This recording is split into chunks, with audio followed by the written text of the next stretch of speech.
Hai hai hai. Selamat datang kembali di channel Min Donghua. Kali ini kita akan melanjutkan cerita Donghua Battle Troop di Heaven. Nggak pakai lama lagi, langsung aja kita ke ceritanya. Cekidot. Tepat ketika kedua orang itu mendengar suara dingin Xiaoyan yang keluar. Pada titik ini, mereka dapat melihat kecuali tanda bintang 9 di antara alis Xiaoyan. Di matanya yang terbuka dan tertutup kembali, tanda bintang ganda tiba-tiba muncul. Bagaimanapun, avatar dewa asli dan tubuh utama Xiaoyan telah bergabung menjadi satu.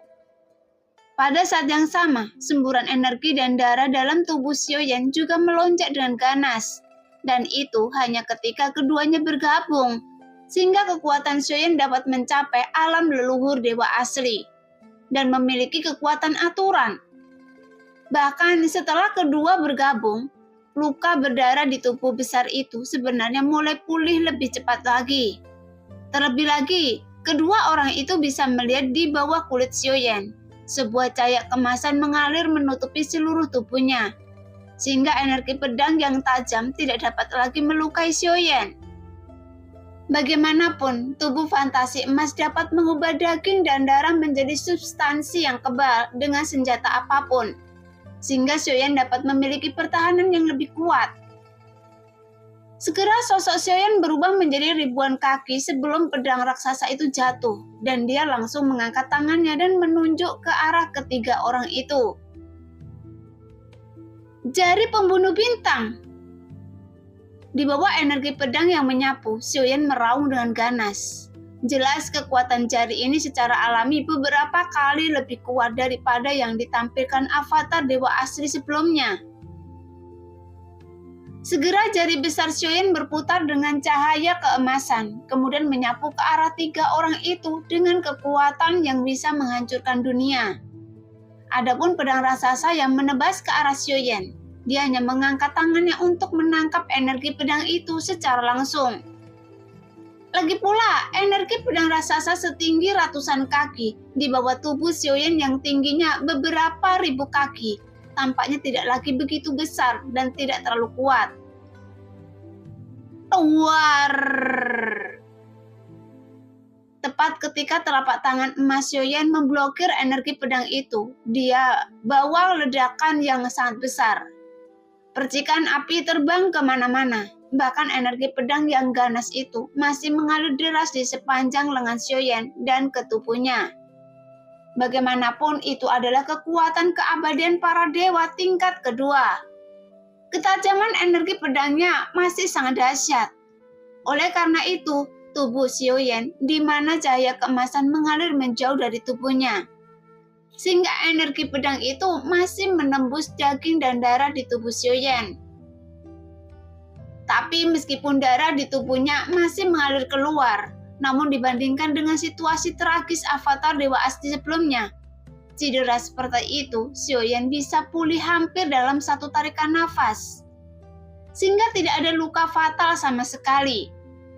Sebaliknya, saat Xiaoyan memblokir energi pedang raksasa itu satu tangan satunya sudah mengepal dengan 5 jari, kemudian meninju pedang itu dengan keras, dan tiba-tiba pedang raksasa itu dihancurkan oleh tinju emas Xiaoyan, yang menyebabkan energi pedang itu runtuh inci demi inci.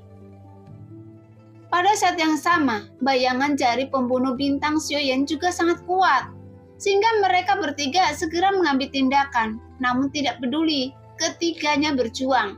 Mereka dipukul mundur dari udara ke platform.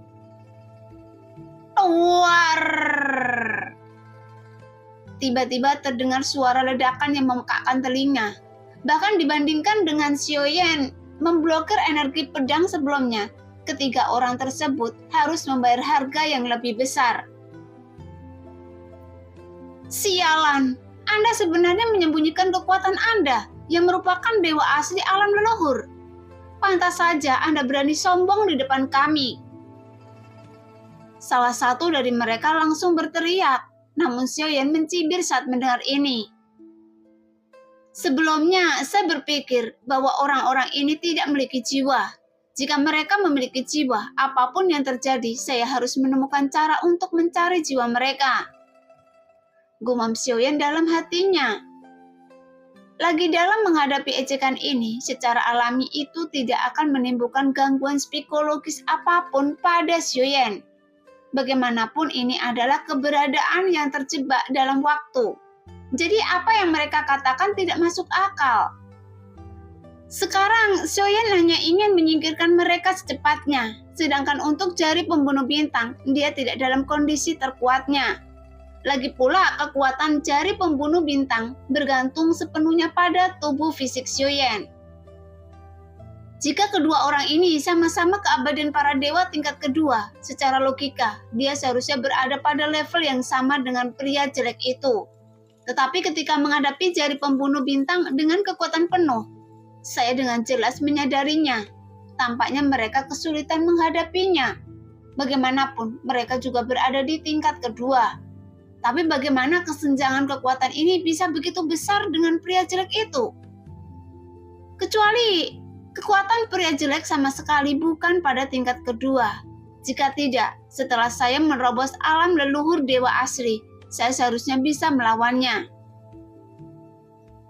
Pada saat ini, Xiaoyan sedikit mengernyit. Jika saya memikirkan kembali saat saya pertama kali datang ke dunia kuno Dewa Iblis Abadi, berarti saya telah jatuh ke dalam fantasi yang sangat nyata. Sampai saya datang ke sini masih dalam ilusi. Sekarang, sepertinya semuanya ada di sini. Itu semua membuat Xiaoyan merasa itu tidak nyata.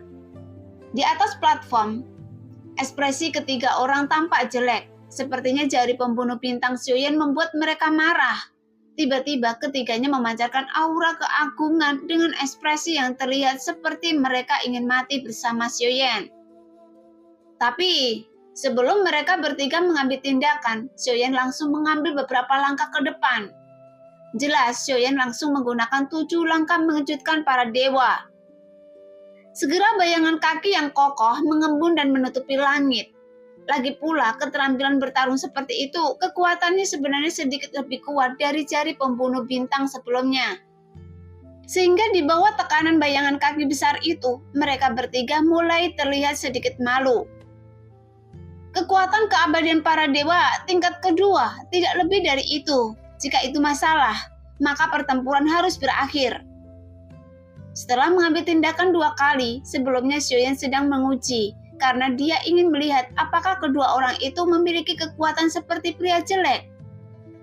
Tapi setelah dilihat dari kemampuan bertarung mereka, bukannya mereka menyembunyikan kekuatannya, tapi yang benar-benar menyembunyikan kekuatannya sebenarnya adalah pria jelek itu, dan bukan kedua orang ini. Dan ini jelas dibuktikan bahwa Xiaoyan sebenarnya memiliki kemampuan bertarung melawan tingkat kedua keabadian para dewa. Tapi bukan berarti pria jelek itu menyembunyikan kekuatannya. Bahkan jika itu juga merupakan keabadian para dewa tingkat kedua pada tingkat yang sama. Sebelumnya masih ada tingkat ketiga, 6, atau 9. Jadi ada yang kuat dan ada juga yang lemah.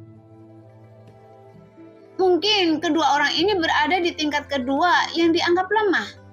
Namun pria jelek justru sebaliknya. Meskipun berada di tingkat kedua, tapi dia dari keberadaan yang sangat kuat. Jadi meskipun tubuh fisiknya telah mencapai keabadian para dewa, masih ada kesenjangan besar dalam ranah keabadian para dewa ini.